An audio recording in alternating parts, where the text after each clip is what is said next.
మీ బస్సుల్లో ట్రైన్లో వెళ్ళినప్పుడు మీ అమ్మటే వస్తున్నాను. ఎన్నో కార్యాలు మీ పట్ల చేస్తున్నాను. నీ తల్లి రాదు, నీ తండ్రి రాడు, నీ బంధువులు నీ అమ్మటే రారు, నేను వస్తున్నాను అని ఏసయ్య చెప్తున్నాను. ఎంతమంది దగ్గరికి వస్తున్నాను ఏసయ్య సబ్ చేయకండి కాదు. హల్లెలూయా. ఆ 2 చేతులు ఎత్తింది. అదే ఏసయ్య 6 రోజులు మీతో ఉంటున్నాను.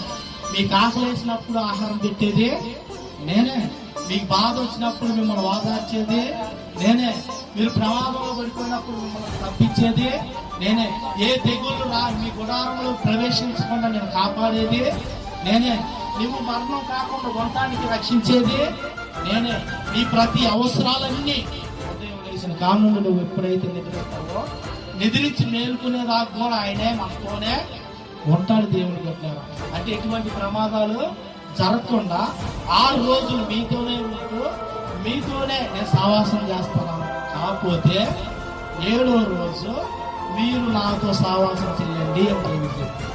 అంటే ఏ రోజు అంటే ఏ రోజు? 7వ రోజు ఆదివారం.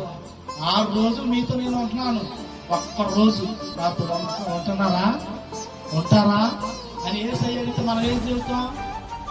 కొద్ది చిన్న